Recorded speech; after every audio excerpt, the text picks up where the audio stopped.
Hey Ghosties, this is Harley, And this is Candace. and this is Haunted Through the Ages.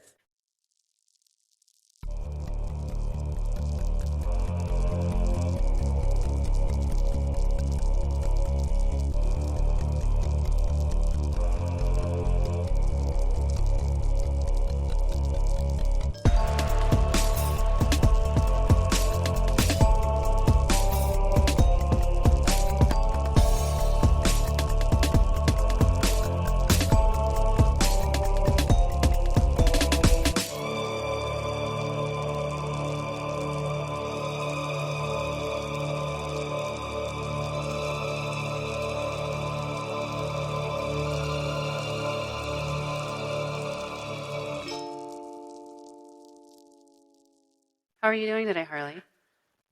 I'm okay. We're recording for the second time this episode.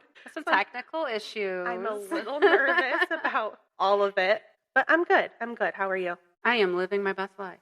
I love that for you. Thank you. Eventually I will convince myself. But I love how you manifested this. Tell us how you got this going. Welcome to our show. Yeah, I've wanted a podcast for like 5 years, and I was convinced one day it would happen, but I didn't know who with or what it would be about or how it would go. I just knew I needed to talk into a microphone because they always sound so much fun, and I want to join in on the voice fun. out there, huh?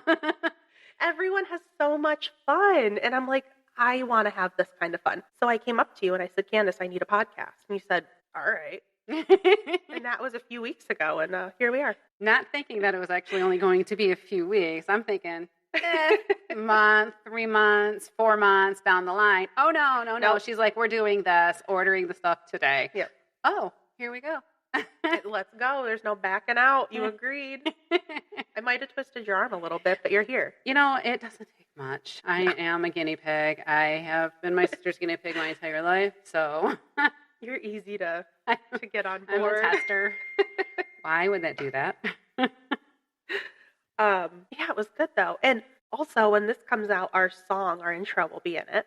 So the song you guys just heard was Logan Lanning, local musician, our friend who made the song for us. So thank you, Logan. Thank you, Logan. We love it. I'm gonna. And a little segue, I was just scrolling on Instagram, and Aaron Goodwin, holy shit. Yeah, psycho wife. Oh my plotting his death. What's with that? That is gosh. so sad. He's my favorite. Oh my God. I saw his picture and I'm like, oh my God, what happened? Oh. I don't deep dive into which one is that? The Ghost Adventures. Like I like it.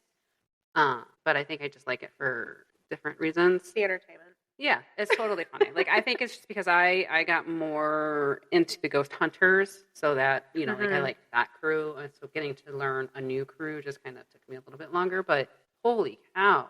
My God, bummer! Can you imagine finding that out? Side Thank note, God he was sweetheart, able to. Claim insanity, or you were haunted, like claim something possession. Possessed you. Get it, girl. That was like, and this is something we can definitely cover in the future, but oh, now that I'm on here, I'm not going to remember. Jay. Was it Jay? I think Jay. Another guy on there. His wife. They went to Goatman's Bridge. I think it's in Kentucky. Because she was the photographer for the show. Okay. And they sent her out into the woods at this bridge, like by herself. And she had some really bad experiences. And he said she was never the same again. And they divorced like shortly after. Wow. Like he said she was a completely different person. Wow. That possession shit's real. I mean, no joke. That is so scary. But anyway, so a little bit about our little show here. You are our ghosties, so welcome ghosties. And we are, you never know what you're going to get with us. We're ghost hunting. We're speaking of it. You might get a little true crime out of us, some real shit. I mean, we're just bringing it to you live. And one of my biggest fears, the scary movies, possibly some scary movie recaps. This crybaby can't even do her research without needing an escort to the bathroom. Put me in a haunted building. Fine. I'll go in the haunted building. I'll sleep in the haunted hotel. A scary Somebody movie? Be on the phone with me when I use the bathroom, please. I told her I was researching last night for like my third episode topic, and I got so scared watching this stupid interview with this guy talking about what was going on. Because of course they have to do the recreation of everything and make it super spooky and scary. I couldn't handle it. Then I had to go pee like 3 times throughout the night. I'm like, absolutely not. Can't do it, please. Send help. Can't do it. So what do you have for us today? What's on your agenda there? Today, we're talking about the very haunted White House. Which, who knew it was haunted? I mean, I'm hearing so much more crap about it now being haunted. Who knew? I never knew. Haunted as hell. Very scary. It's actually not that scary. I don't think going through any of this, really? It freaked me out too much. Being approached by, dead people isn't terrifying at all. I think Abe Lincoln would scare the shit out of me. Because he is a very... Yeah, he's got a very... He looked dead. He looked dead when he was alive. He did. He has a very specific Skeletor. Look. Yeah, and he's very tall. Yeah. I think I would assume he was like the sleep paralysis demon in my room or something. That's my sleep paralysis demon is Abe Lincoln. That's the one. That's who you see. I've only seen it once, but it was very scary. No face, facial hair, and a hat. Absolutely not. All right. The White House, located at 1600 Pennsylvania Avenue in D.C., the house has housed every president, with George Washington being the only exception. The history of the White House began when George Washington signed an act of Congress in December of 1790, and that declared that the federal government would reside in a district, quote, not exceeding 10 miles square on the River Potomac. Washington selected the location and held a contest to find an architect. Irish-born architect James Hoban was chosen out of 9 submissions and later received a medal for his design. Construction began in 1792 and took 8 years to complete. When it was finally done, Adams family, made up of President John Adams, our second president, and his wife Abigail, were finally able to move in. I mean, it has just such a pixie name. You want to hear the musical elegant sound effects afterwards. Yeah, Abigail. It's a very elegant name. It is very pretty. On August 24th, 1814, during the War of 1812, the British set fire to multiple buildings in D.C., including the White House, the Capitol, which also, fun fact, I learned is also very, very haunted, and that has some jacked up stories. So I might cover that in the future, too.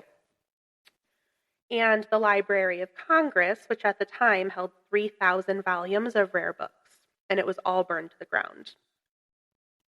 Fortunately, President James Madison and his wife Dolley and the administration were alerted that the British were coming, and they had time to flee before they arrived. James and Dolley fled to Brookville, Maryland, to a Quaker's home that they knew, where they found refuge for the night. And the house that they stayed in is actually still standing today and is known as the Madison House. You can still see the house from the outside, but unfortunately it is a private residence and they don't offer tours or anything. That's insane. Could you imagine living in a house that's... No. My dream. Oh my gosh.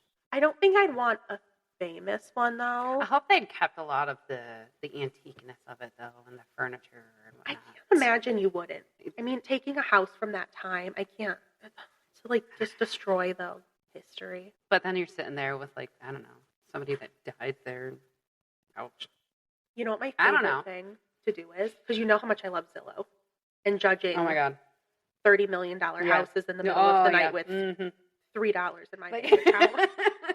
Your kitchen's ugly as we're judging. I have no room to talk. But doing that, you can actually... When you're looking on Zillow, you can set dates for when the year the house was built. Okay.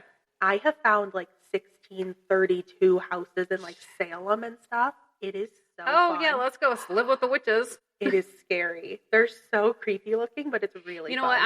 I don't necessarily fear the witches because they were innocent victims in the whole witch trial. 1,000%. They weren't even for what? Witches. No. My God. Because they were women and they had a bad day. And who doesn't? My God, I could be one of them. Today, with green eyes, red hair. I'm definitely being strung up. It's happening. And your attitude, they'd be like, she's possessed. There's definitely demonic stuff happening inside this bitch's body. Let's get her. That is so funny. So before fleeing, Dolley Madison had been preparing dinner for 40 military and cabinet officers. Everything was ready to go, so the food and wine was left out, and when the British broke in, they just scarfed it all down. They drank to, quote, peace with America and down with Madison. One of the soldiers found the president's tri-cornered hats and held it up on his bayonet, and he declared that if they could not capture the, quote, little president, they would parade his hat through England. After eating their food and drinking their wine, the soldiers started going through the house, and at that point, there were already signs of looting from the locals. But the soldiers just made it worse. They took everything they could, and what they couldn't was destroyed in the fire. There were only 2 items left that actually survived the fire, and one of those was Gilbert Stuart's full-length portrait of George Washington and a medicine chest. Both of those items are still in the White House today, though. And fun fact, when the Madisons were warned that they needed to flee, Dolley refused to leave in a hurry. She wasn't having it. Mm-hmm. She's like, I will not be rushed out of my home. Let me get what I need. I need to gather my belongings. I gotta get some thoughts. I got thoughts. Like, I need to get everything together. And she, most importantly, refused to leave behind the portrait of George Washington, that original portrait. And this, keep in mind, this was after over 100 military personnel fled the property. They weren't here for it, but Dolley wouldn't go. Yeah, that's my passion. Just like a freaking group of men to just run and let the women deal with it herself. She's like, I got this. Calm down. Go. Just go. Beat it. She insisted on the portrait being saved. And this was a portrait that the government had purchased from the artist for $800, which today is roughly $20,000. So that was an expensive piece of... That's insane. She knew what she was doing. I wonder what it's worth today, though. Knowing the history, it's got to be millions. Yeah. Millions and millions. At least. I'd love to know. Minimally. When it was time to rebuild, though, James Hoban, the original architect, was hired to do the work. And it was ready in 1817 for its next resident, President James Monroe. Then, unfortunately, in 1929, another fire broke out during a Christmas party hosted by President Herbert Hoover and First Lady Lou Hoover. Fun name, Lou. There turned out to be an electrical issue in the attic right above the executive office, and unfortunately, the attic held about 200,000 pamphlets, so it was basically just kindling set ablaze. Fortunately, everyone was okay and everyone was safe, and while there was damage, the White House remained standing and was just repaired. I'm wondering if it was actually called the White House back then. No, not at that time. I'm not a history buff, y'all. No, not even close. It wasn't named the White House until 1901. I might sound like an idiot. I thought it was Roosevelt. I think Roosevelt named it the White House in 1901. Before that, they called it things like, I think, the Executive Mansion, the President's Palace. Well, didn't they want to try some royalty names? Yes, because George Washington, they initially wanted to name him His Excellency. Oh, yeah. And he said, absolutely not. They finally settled on President, but he, I think, just wanted to get rid of what they ran from in England, basically. Well, and he's like, no, we're not doing that. That's the whole reason we left. Hello. Exactly. So he didn't want to turn into what they had gotten away from to begin with. So since the rebuild in the early 1800s, several presidents have added on to the home, and it's said that nearly every president and or first lady has made some sort of contribution to the home. And that could have been a big addition or remodel or just something small. Additions under different presidents have included the Oval Office, a music room, a movie theater, a tennis court, basketball court, indoor and outdoor pools, and so much more. It's huge now. That'd be nice. It'd be so nice. Have you ever seen like an aerial shot of the White House? I've not. Because when you look at it, you just see like the grand White House. It looks so small. It does, but then if you see over it, and it's like this huge long wing around back here, and then this huge thing over here that's so hidden. Yeah. It's very cool. No, I have not. I need to. I mean, I got the technology to do it. I was going to say, you've got the Google. You can Google it. The Google. So, now on to death. According to the White House, only 10 people have actually died inside of the home. The first was our 9th president, William Harrison. He was the first person and the first president to die both in the home and while in office. He died just 31 days into his presidency, though, so that's a bummer for him. Mm-hmm. It's believed that he died of pneumonia after catching a cold during his outdoor inaugural address, which lasted a record-breaking 105 minutes. Some researchers have argued that he actually died from intestinal fever contracted from the White House's tainted water supply, though. This was discovered after the researchers went back and examined his physician's journal. It's also believed that 2 of his successors, among other people, including President Polk and President Taylor, also died from the contaminated water. And the only thing I could find about Harrison is that he haunts the attic. I don't know why. I don't know what he does. I don't know why Maybe they he think just it's wants him. his privacy. Maybe. He's just like, just leave me alone. But they said he's up there now, and the attic actually isn't even the attic anymore. It's the 3rd floor. Oh, God. Which is, there's a bedroom up there now. There's some other, I think, offices So and rooms. probably some of his stuff got disturbed, and he's not in the, and he just want to be left alone. And then you disturbed him and woke him up. Like, how do they know it's him, though? Exactly. I mean, you could do a ghost hunt and ask these questions, and, the red light turns on for yes or no. But, I mean, do we really know? I doubt they've ever done anything there. I mean, how Probably could not. you? You couldn't get in. Well, no, it would definitely have to be some private. The security is already amped up there, but to get that kind of equipment and everything in, and it would just interfere with all of the equipment at the White House. There's no way you could even do anything there. No, it'd be cool if they did that. That'd be awesome. Yeah. In 1842, Tisha Tyler, wife of our 10th president, John Tyler, died of a stroke, making her the first lady to die in the house. And then on July 9th, 1850, Zachary Taylor, our 12th president, died in the house. The original story was that he contracted a digestive ailment on the 4th of July after consuming large amounts of raw cherries and iced milk on a hot day. Doesn't matter how many times they hear this. I mean, I get the curdling of the milk in such a hot day and everything, but it was ice. Yeah, but I mean, unless he's like choking on the seeds, like or the pits or whatever they are. Did you ever see A Million Ways to Die in the West? It was no, I don't think so. Seth MacFarlane's movie. No, no, just no. I love Seth MacFarlane. He's such a dork. In the movie, it takes place in like the 1800s in the West, and there's this scene where they show them delivering ice that they needed to like keep things cold and preserve them. And it's just this huge, massive block of ice. I'm like, was that real? Ugh, maybe. Is that really how they were able to? Well, like they had to use like a lot of that. What's that? The ice that you can't touch, that dry ice. Yes. Was that a thing then? I don't know, but that's how a lot of people kept their ice boxes going without electricity and stuff. That is wild. But cherries, come on. They don't even have to be refrigerated. Well, fortunately or unfortunately, I don't know. It ended poorly for him either way. It's believed that that was not the case and that he was also a victim of the unsanitary water supply.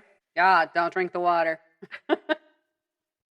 And then the 4th death was William Wallace Lincoln, the 11-year-old son of Abraham and Mary Todd Lincoln. He reportedly died of typhoid fever in 1862, but he's thought to be another possible victim of the water supply, so who knows? Sweet boy. But he died in what was called the Prince of Wales room, which is now the president's dining room. That'd be an uncomfortable dinner. Yeah, like it's, this little kid's just standing there, like, you want a sandwich or something?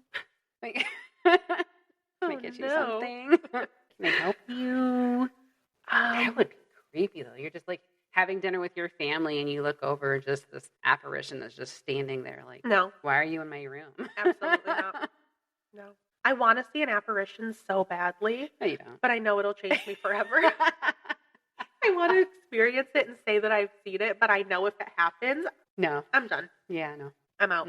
I don't even like the feeling. The feeling, like shared space. Like, like my sister-in-law has said it for 1,000 years. I can, her and I've had this conversation, and she's told me, like, I'm not an idiot. Of course, I think spirits exist. She said, but don't be the creepy ones hiding behind the corners. I mean, I can share space with you just fine. Like, you be over there, I'll be over there. We're cool. Don't be one of the creepy ones that are jumping out, like just showing up at bedtime. No. Like, I could even live in a haunted place. I'm okay with that. Be respectful of me. I won't sage your ass out of here. Don't fuck with my kid. Don't fuck with my pets. And be respectful. It goes both ways, and then we can live nicely together. Oh my God, I saw the funniest thing today about sage. It was a stupid meme.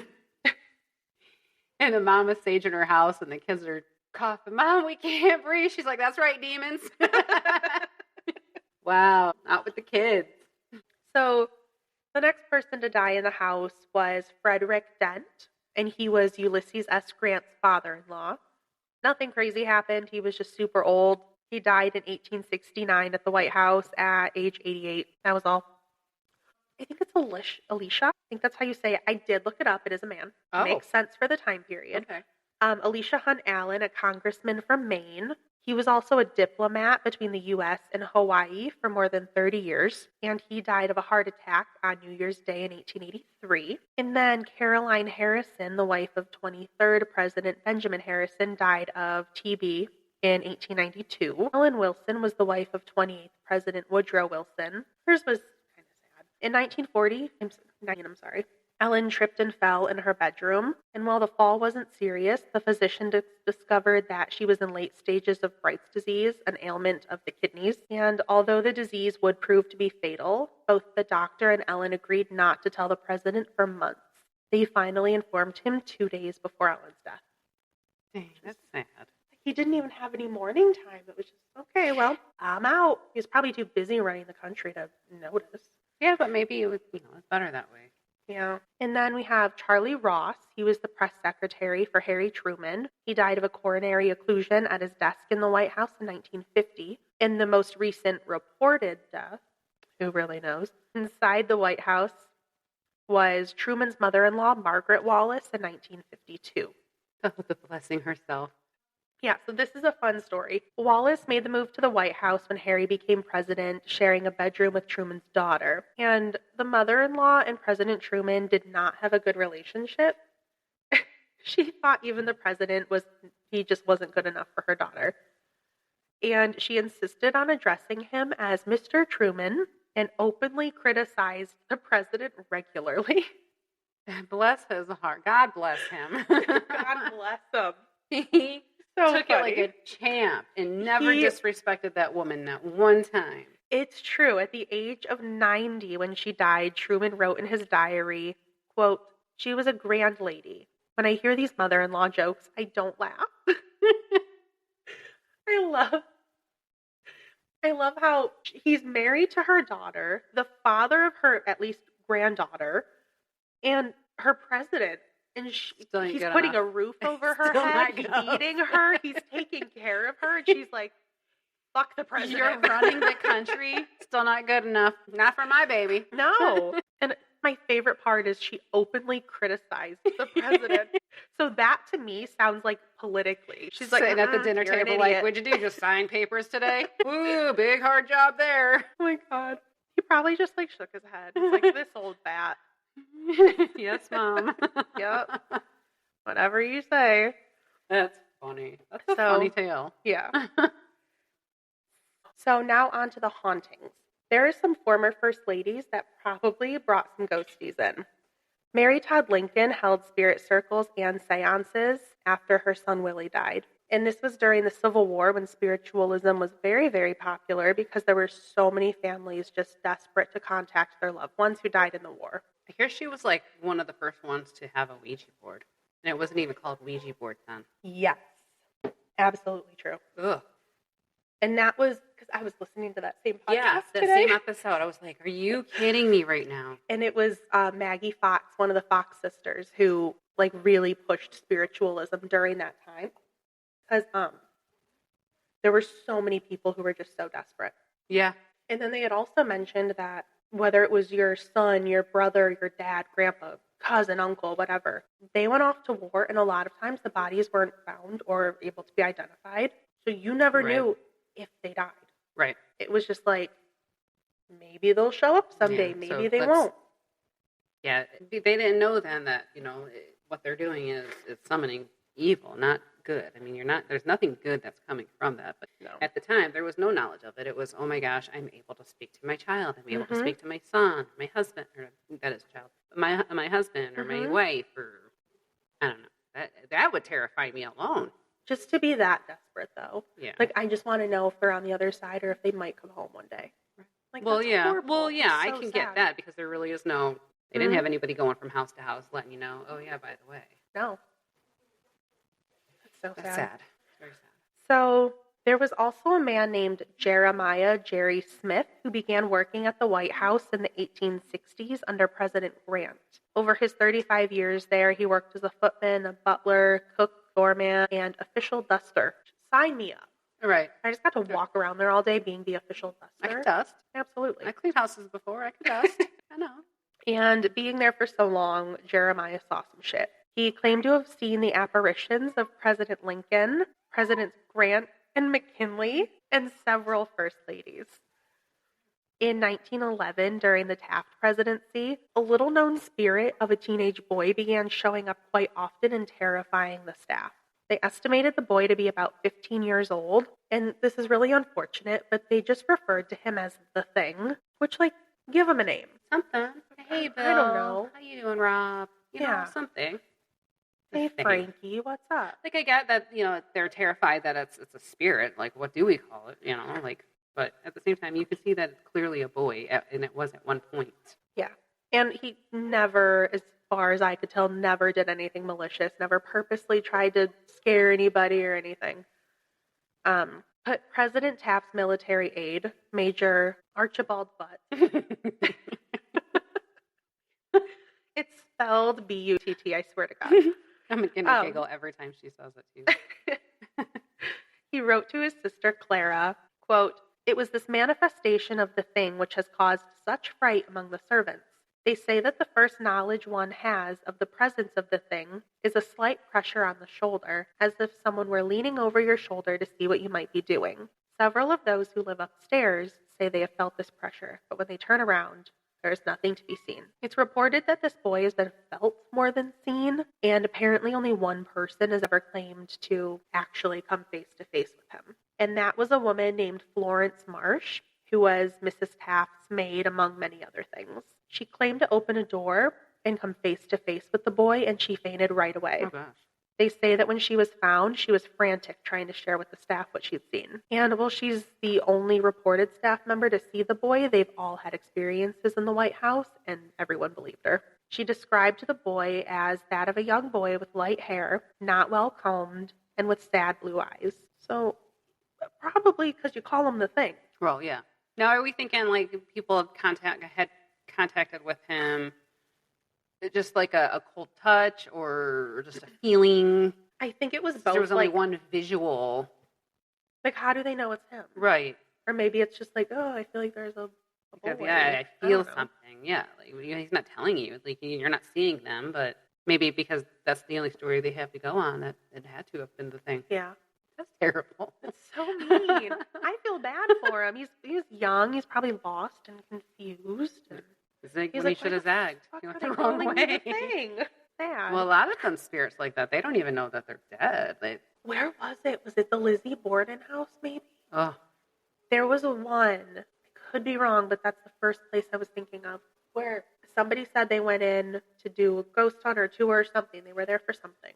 And when they looked into somebody had an experience that they looked into the dining room, and it was it was back in the day. There were people sitting at the table. Holy cow. It looked like you walked through a portal into whatever year that was. And there was the family sitting, but they saw the person, and they all just stopped, stared at the person. What the hell? Excuse me, do you mind?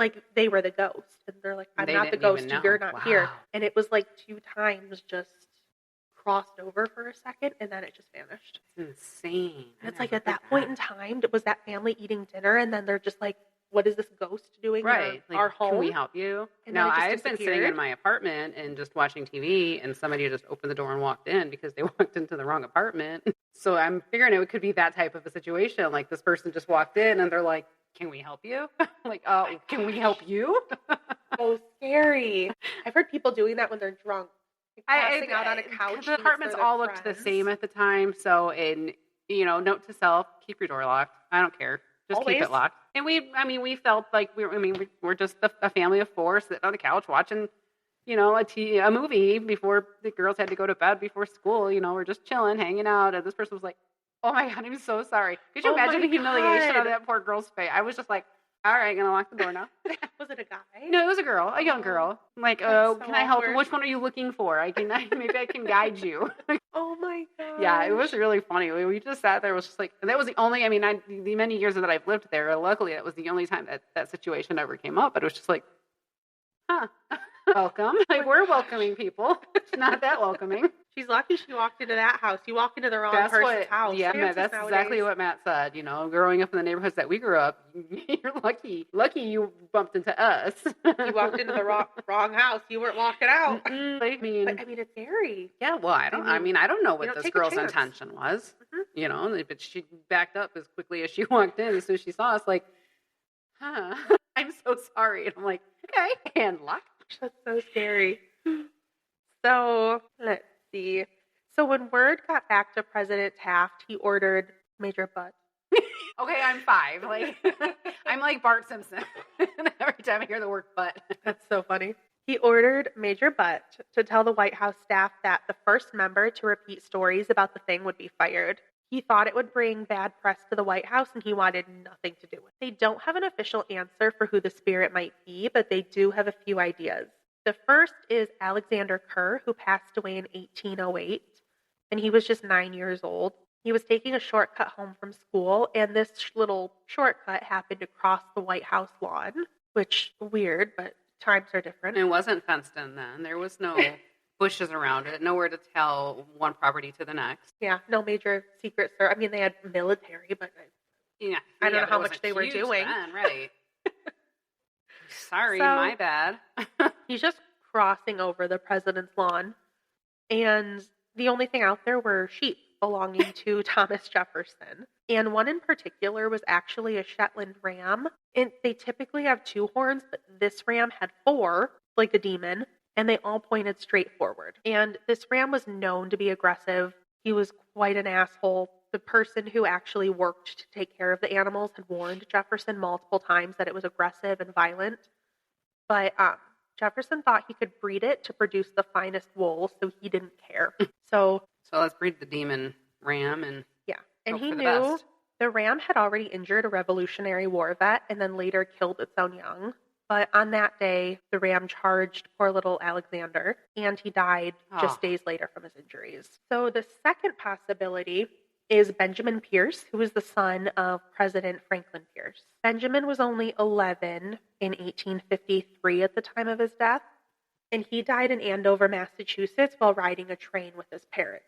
There were about 70 people on the train, and Benjamin was the only one who did not survive the accident. Unfortunately, his skull was crushed, so I think he obviously died instantly. But this was right after his dad had been elected, and they were on their way to D.C., so the thought is maybe he followed his parents there. And one of the other reasons they think it could be him is that his mom, First Lady Jane Pierce, like Mary Todd Lincoln, had also tried to summon him with the use of seances. And this is the one where there was the help from Maggie Fox, one of the famous Fox sisters.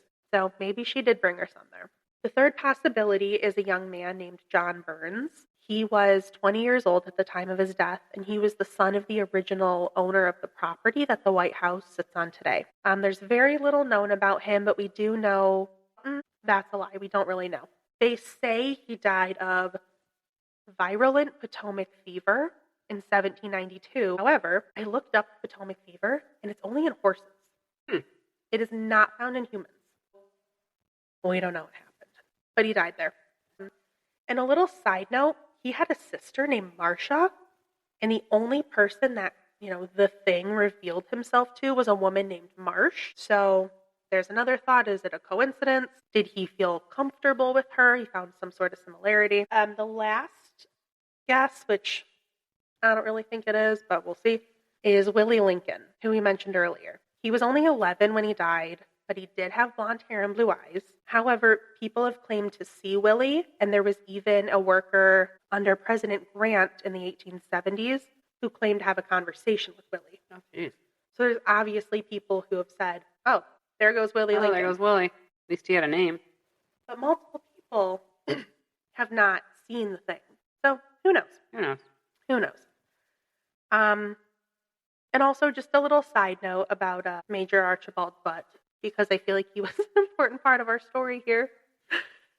In 1912, he took a much-needed vacation from politics, and he spent time in Rome. At the time, President Roosevelt and Taft were up against each other in the upcoming election, and he'd worked for both of them. He was very close to both of them personally, and it was a really nasty election, so he was kind of stuck in between the two, and he was really struggling mentally. He was sick, he was losing weight, and he just kind of needed to walk away for a while. He had a nice little time in Europe, but unfortunately, he never made it back home. His ticket back across the Atlantic in 1912 was... You know what it was? No. It was the Titanic. Oh, yeah. Da-da-da. Da-da-da. Gosh. I'm like, I know you've heard literally, this was... like, we've had this conversation before. 1912, it was the Titanic. As I'm looking at my Lego Titanic that I built. Yeah. Yeah, literally. I never noticed it. Yeah. Absolute love affair with the Titanic. Oh, my gosh. That's funny. Mm-hmm. Well, unfortunately, Archibald Butt did die on the Titanic.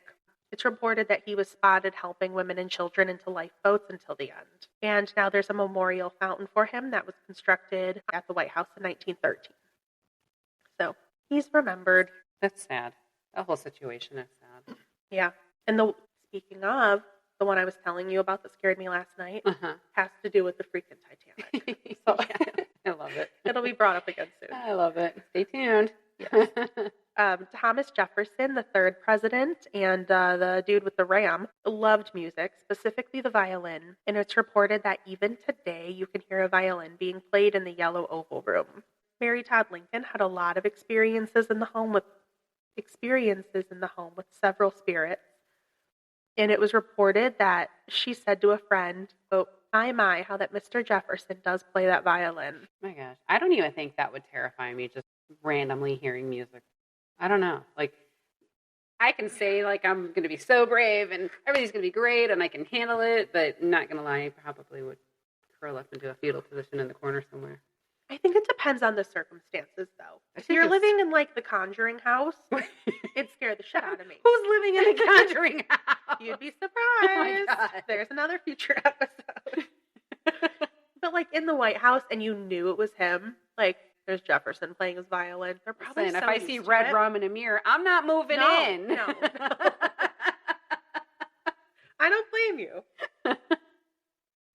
If I hear, get out, it's time to go. They told you got to listen.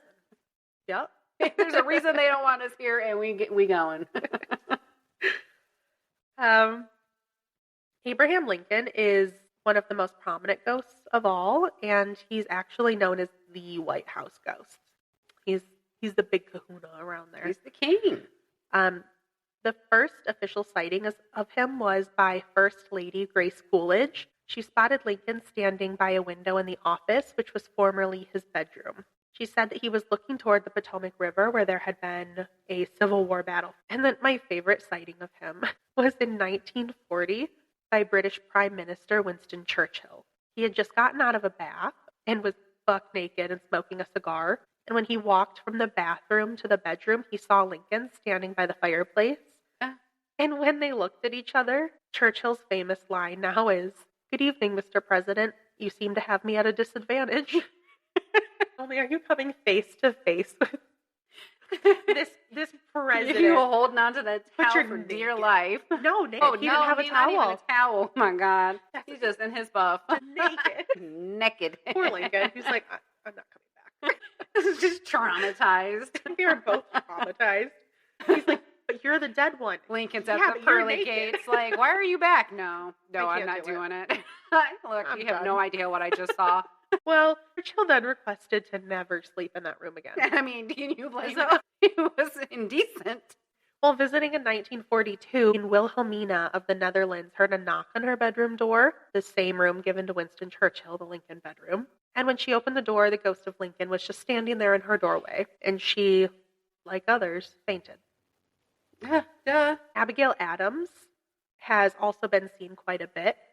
While living at the White House, Lou Hoover, wife of Herbert Hoover, saw the ghost of Abigail Lincoln entering the doors of the East Room, where Adams and the staff were known to hang the family's laundry on clotheslines to dry. It's also reported that staff members will smell lavender and wet clothing near the room. And in case you're wondering, they did laundry inside of the house because the land outside at the time was just swamp and mud and dirt and gross. Now, a more recent experience on the Today Show, Jenna Bush, daughter of George W. Bush, claimed that both she and her sister Barbara were woken up on more than one occasion to the sound of 1920s music and opera singing coming from their fireplace at night. When White House butler Buddy Carter asked the girls how they slept, they told him about what they'd heard, and he calmly replied, "Oh, Miss Jenna, I believe you. You wouldn't believe what I've seen or heard over the years." And in her book, Jenna wrote, "Buddy hasn't yet told me his ghost stories, but I keep hoping." Buddy's got the dirt. Come on, Buddy. We need to know. I would love to talk to someone in the White House and be like, what the fuck have you seen? Come on, Bud. Come up. What are you hiding? You don't need to take it to the grave with you. No. Tell everybody. Those are the people you help write like deathbed books. Spill all the dirt before you go. Right. Here's a cup of tea. Give me the tea. Absolutely. First Lady Claudia Alta Lady Bird Johnson, wife of President Lyndon Johnson, reportedly felt Lincoln's presence one night while watching a television program about his death. Oh. Wonder what that was like for him more than anything. I mean, yeah, especially if he doesn't know. Like, he's just like, why is everybody in my house? What is that on the TV? Or what is that? Because anything he had TVs on, so. And he wouldn't know what happened. It was from behind. And would he know what it even looked like? And it happened so fast. Yeah. I mean, he had no idea. He was here. Lights out. Gone. Maybe that's why they come back when it's like, they're confused. So traumatic. Well, like, yeah. I was watching a play. What the fuck happened to me? Why are you in my house? Right. What is going on? Where is my wife? Yeah, I was just at a play. First Lady Eleanor Roosevelt used the Lincoln bedroom, poor choice, as her study, and said that she would feel his presence as if he were peering over her shoulder. Maybe it was uplifting to her. Mm-hmm. I don't know. I wasn't there. I mean, to each their own. Because they say she Lincoln... felt comforted. I mean, he wasn't a malicious guy, so maybe she just kind of felt comforted having him there. I could see that, because they say that Lincoln always comes back whenever he feels the country is in need or in peril. And so I could see that, where it's like, okay, we're struggling right now. Right. We have this amazing president. Like, what can you do for us? Right. Help us. Right. Guide us. Show us the path, because we are on the wrong one. They say he just strides up and down the second floor hallways and raps on doors and stands by windows. And he's just checking it out. One of his most active times was from 1933 to 1945 during the administration of Franklin D. Roosevelt, and this was during World War II. Apparently, Roosevelt's valet once ran out of the White House screaming in terror after seeing Lincoln's ghost. Literally smoke on the heels. Like, he's just, I'm telling you, I'm like Scooby-Doo. Like, I'm out. He's such a wild-looking guy. But could you just imagine hearing the thumping from his boots? No. And then you just see that giant top hat on his head? Absolutely. Just like, fucking not. I'm dead. Like, no. Literally, I'm dead. Like, R.I.P. I've got flowers. I'm dead. I think the height is part of it. Because they talk about, like tall people are very lanky.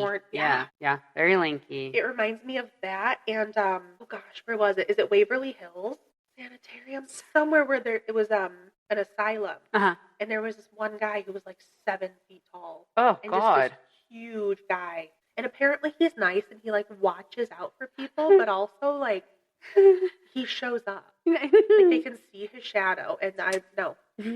Guess who's not going there? I'll get you there. Do not side-eye me. This is not a place we need to be. He's nice. Because you've met him.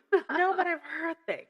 I've heard a lot of things, too. It doesn't mean everything's true. You know, I believe all the stuff I read on Facebook. I was just going to say, like, you believe everything on the internet. Look, you know what? That's how I get my juice. I don't have freaking Jerry Springer anymore. I got to get it somewhere. What a shame. I keep seeing these funny things about, like, it'll show, like, Jerry Springer, Steve Wilkos, all this stuff. And it's like, it shows somebody, like, laying on the couch, and it's, like, me at 8 years old when I'm homesick from school. I'm like, every day after school. I would watch figure skating, ice skating. I loved it. But I would be so ill that I couldn't necessarily watch it. Mm-hmm. So I'd watch a little bit of it and have to close my eyes because then the room would start spinning. Yeah. Like, how do you guys not throw up in those spins? Just saying. Did you know I was an ice skater when I was a kid? No idea. I couldn't spin like that, but I was a skater. I was in lots of shows. Come on, Ice Princess. I know, right? R.I.P. Michelle Trust. I'm still struggling. I'm not okay with this. No, I'm not okay. But we did a lot of shows when I was a kid, and my mom and grandma were two of the people who would, like, make our costumes. Team would have, like, different themes. And the one year, we were the Little Rascals. I had the cutest little green dress. Stop, with a little tutu. And no, it was I've got The ruffle butt. My mom still has the dress. It's like green and white little plaid dress with kind of the ruffly underneath. And I hate it till this day. My mom, when I was a farm kid, girl. she gave me, and I have brown hair, and she gave me a little bob. And so I told everyone I was Darla. I was like, I'm starring in the ice show. I'm Darla. And she's like, there's not characters. You're not Darla. I'm like, have you seen my outfit and my hair? I'm Darla. Did you have the little bows too? Yep. You were Darla. I told everyone I was Darla, and I refused to believe anything else. Happening. She kept like, no, but you're not. We don't parts. You're have not parts. Darla. Bet. No. Look at me. I So 1,000% am Darla. So when I was a kid, I was Darla in the night show. It was very good. Why can't your mom have videos of this? Oh, she might. No, because she, it took these shows all day. Oh, I know. And we had to sit in the locker rooms at the ice rink, like back in the locker room. So my mom was always back there with me. So she would just like run out to the back to like actually watch our show. Then she'd be in the back with all the girls again. Anyway, I was Darla. That's funny. All right, Darla. Nice. So President Ronald Reagan's dog Rex once began barking at the doorway of the Lincoln bedroom, which if your pet's barking or meowing or whatever. Pets alert you. Folks, pay Don't attention go. to your animals. Pets alert you. Absolutely. And Rex refused to go inside. And then Reagan also told dinner guests at a party that his daughter and son-in-law had also reported seeing ghostly figures in the Lincoln bedroom. And then David Burns, the father of John, who we talked about earlier, who actually owned the land before it was purchased by the government, is also said to still be hanging around. A woman named Lillian Rogers Parks, a seamstress, who chronicled her 30-year career working at the White House in a 1961 memoir, told the story of a valet to President Roosevelt, who reportedly heard a voice coming from the yellow oval room saying, "I'm Mr. Burns," but no one was there. And later, a guard heard a similar voice, and he thought it was then Secretary of State James Burns. So he went in search of him, but then he found out that Burns hadn't been in the White House at all that day. I got chills on that one. Did you? Yeah. In 1824, Andrew Jackson and John Quincy Adams had a very controversial and bitter election. Adams won that election, but then Jackson won 4 years later, and it was all just very ugly. And Mary Todd Lincoln reported hearing Jackson swearing and stomping around the executive residence. And while lying in his bed in the Queen's bedroom, or the Rose Room, Jackson supposedly let out a guttural laugh that has been heard in the White House since the 1860s. Oh. I'd rather hear a pissed off spirit than a laugh. A laugh means you don't know what I'm about to fucking do to you. That's like the podcast I was listening to earlier. They were talking about the little kids laughing. Like, what a terrifying That's a demon. sound. And I'd love, I'm sad about the little children. So sad listening to that stupid episode.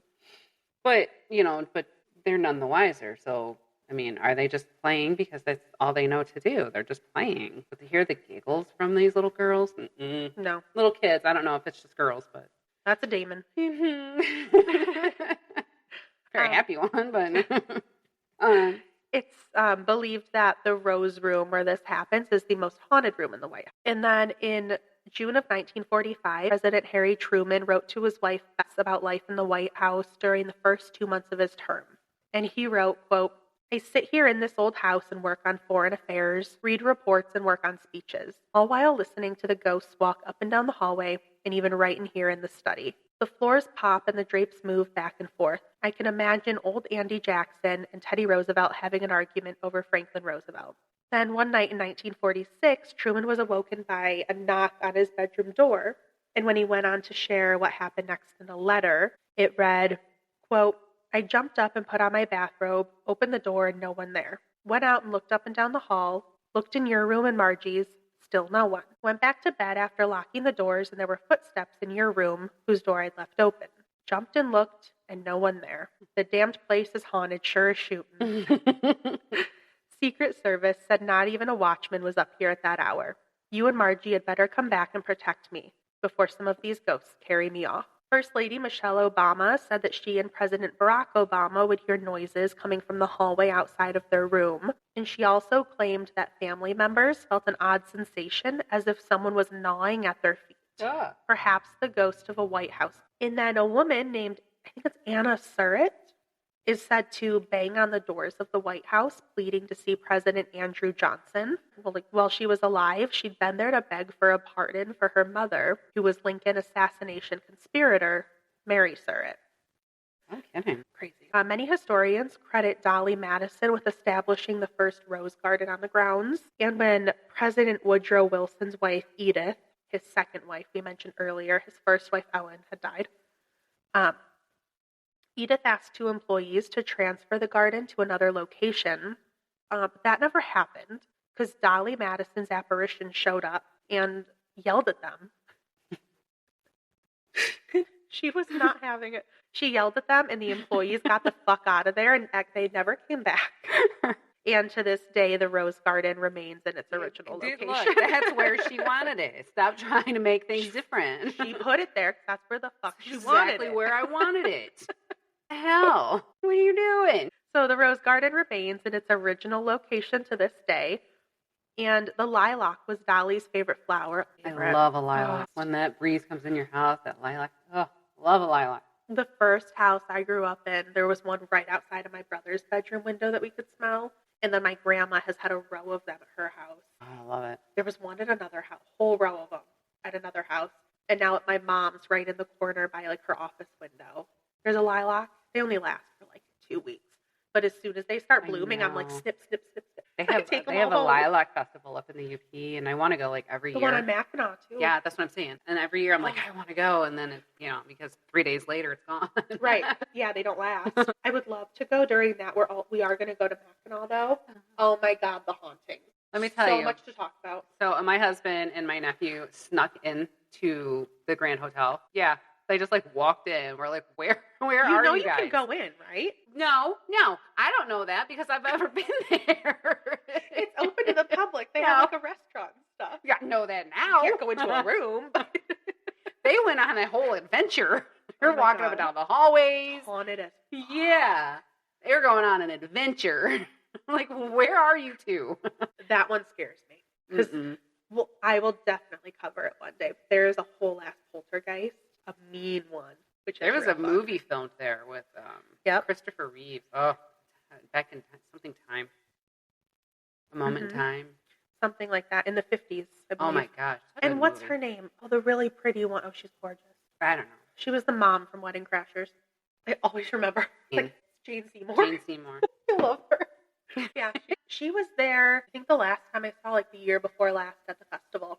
They still come and do things for the movie. That's crazy. Yeah. I did not know that. Yeah, she'll do signings and stuff and come visit with people. Oh, that's exciting. I want to do it. Yeah. Just not the haunting thing. Let's go look for ghosts. I have a whole book on it. I'm not joking. The guy who runs the Mackinac But let her see a ghostie. She's out. True. The guy who runs the ghost tours now on Mackinac wrote a whole book about all the hauntings. That's crazy. I'll cover that one. That was a good one. That's a good one. I got a good one. Okay, so back to lilacs. So, and she was also, Dolly was known for her lilac perfume, and people will smell it when she's nearby. And then late one evening in 1895, a White House policeman was making his rounds, and he saw a light in the greenhouse that once stood on the west side of the building. The officer investigated, assuming there was an intruder trying to steal their prized exotic flowers. But when he entered, he was met by a tall, beautiful lady dressed in the fashion of the early 19th century. When someone is dressed like that, run. Or to assume. That's when you know one of you should not be there, and it's best to just leave. Who's dressed for the times now? You say... that's the person that needs to go. Yeah. Exactly. When he spoke to her, she just vanished, but he heard a musical laugh, and the greenhouse remained glowing for some time. He checked the doors and searched the conservatory, but there was no trace of the woman. And then a month later, the same light appeared. The guard went back in, like he didn't learn his lesson the first time, and he felt a rush of air and a touch on his shoulder. He turned to see the same lady as before, and what do you think he did when he got scared? Do you have any guesses? Ran. He passed out. Oh, he's a goat. They all they all just hit the ground. Just nervous out. Honestly, though, I could see that. Because when you have that moment of that fear when something scares you and like your whole body just freezes and you get really dizzy, I could see myself just hitting That's when the you floor. vagal. That's what that's called. It's called vagal. Oh, like vagal syncope. Yeah. Isn't that what That's it's called? exactly what I was thinking. That's that heart Yes. thing my mom had. But we're just going to say vagal because if you see blood or whatever and you need to pass out, that you get all like tunnel vision and your ears, you can't hear anything. Everything starts to get really dark. Yeah. I still laugh with my mom. So me and my mom and my brother, when we get the flu, like the stomach flu, and we throw up, we pass out. Oh, God. It's very normal for us. It's just what we do. And my mom having that, I think it's vagal syncope. I think that's what it's called. I might be wrong. But it's where your heart just like stops for a beat. And so you pass out. So fortunately, she hasn't had an episode for years and years and years. But that would happen to her. And so she learned, she's like, if you feel like you're going to pass out, like it starts coming. She goes, I don't care where you are. Lay on the ground. Yeah. I don't care if it's dirty. Just get on the floor so you don't hit your head. That's worse. Well, yeah. So, can't believe I'm telling this. It's kind of embarrassing. I was probably 20. Grab some popcorn. Had the flu. I'm in the bathroom. A lot of stuff is happening. My mom's in there. She's like, because I'm like throwing up too. So she's like getting a bucket, giving me the bucket. So I'm like throwing up into the bucket. And then all of a sudden, like, out. It started. No, my ears started, like the roaring in my ears started, and I started to sit back. This is so gross. So I dropped the bucket. The bucket goes forward. I pass out, scared the shit out of my mom, screaming my name, brought me back, and I'm like, girl, what is your problem? She's like, are you okay? I don't know. I'm like, well, I'm not now, damn. Looking back, it was funny. Not for your mother. And then my brother, same house, same bathroom. He came home from work or something, and he's like, I don't feel good. I think I have the flu. All right, like go upstairs and lay down. So we're all downstairs. He's upstairs. He had gone in the bathroom and shut the door. It was a small bathroom too. The fucker passed out on the floor right in front of the door. My brother's a big guy too, so they had to like shove the door open to try to get in. So when we have the flu, like, it's not fun. No. I got off track. I'm sorry. That was so funny, though. Now that we're done with Harley's bodily functions here. I still remember just my mom, like, screaming, I'm awake. What? Brought me back real quick. Starts hitting you. I'm lucky she didn't. Because my mom told me, like, when she would get that whatever heart thing, to get her back, she'd have to get the sternum rub. Oh. And, oh, God, those are so painful. But that... I've watched Grey's Anatomy, so I know. It'd bring her back. That's real, too, by the way. I'm just saying. Grey's Anatomy? Yeah. I agree. Yeah. That's where I learn all my medical information. Seriously. Like, what are your Between symptoms? that and YouTube, no kidding. Like, I am a mechanic. I'm a plumber. I've fixed my furnace. Like, yeah, I've done it all. Thank you, YouTube, and my brother-in-law. So, back to the security guard here. He passed out, not from the flu or any other things. Fear. And after relating his story to his superiors, he was discharged. Yeah, they just fired him. Yeah. And the story was told to friends, and before long, a journalist interviewed him to record the story. So that's how we have this information now. And then our very last haunting is President John Tyler reportedly haunts the Blue Room, and people can still hear him proposing to Julia Gardner, his second wife. On repeat, he's still just proposing to her. Look. Isn't that nice? No, I mean, I'd be like, look, once was enough. I gotta live. I'm not even live. Like, I gotta spend eternity. You just start saying no. It's like Groundhog's Day all over again. Dang it. Start throwing things in just to see if it's gonna happen or not. Oh, yeah. That's funny. Have you ever done that with deja vu? Like, you know it's coming, and you're like, oh, I'm having deja vu right now. Then this person walked in the room, and then they don't. Matt does that he does it to me all the time. So weird. He'll just literally stop and stare at me. I'm like, what? You're about to say something. I was already saying something. Like I was mid-sentence. Thanks. What? That's so funny. But that's all I've got for White House hauntings.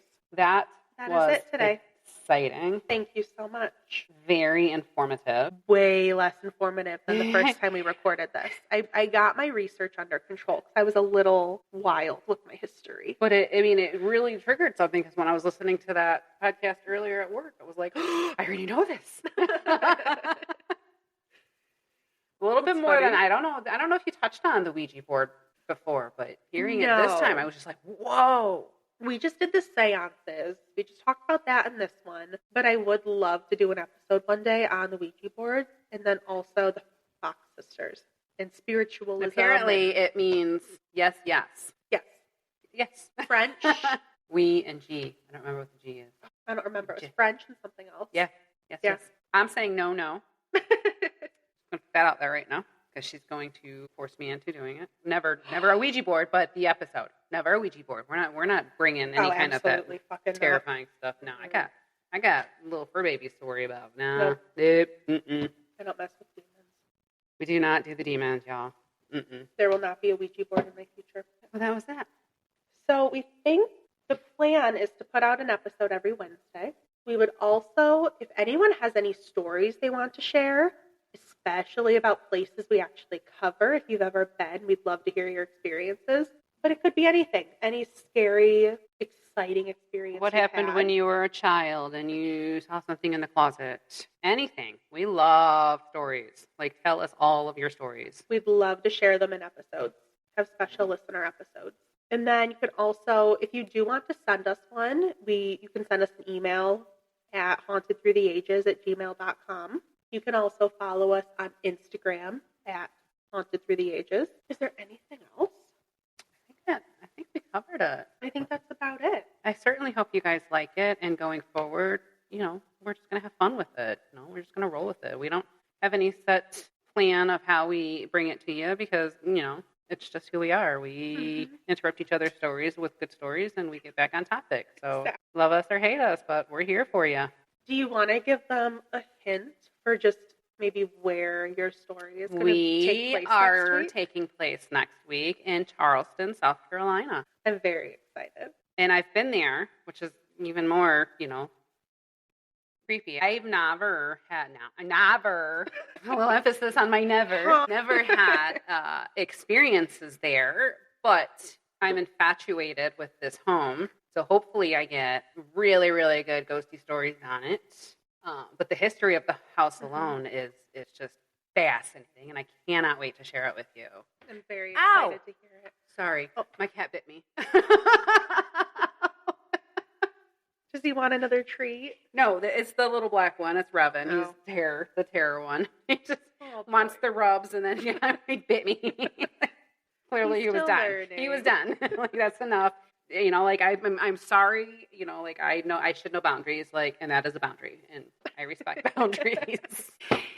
Well, thank you guys for joining us for the first episode. This was fun. This was very fun. So come back and visit with us, and we hope you enjoy your day. We'll see you next week. Bye. Bye.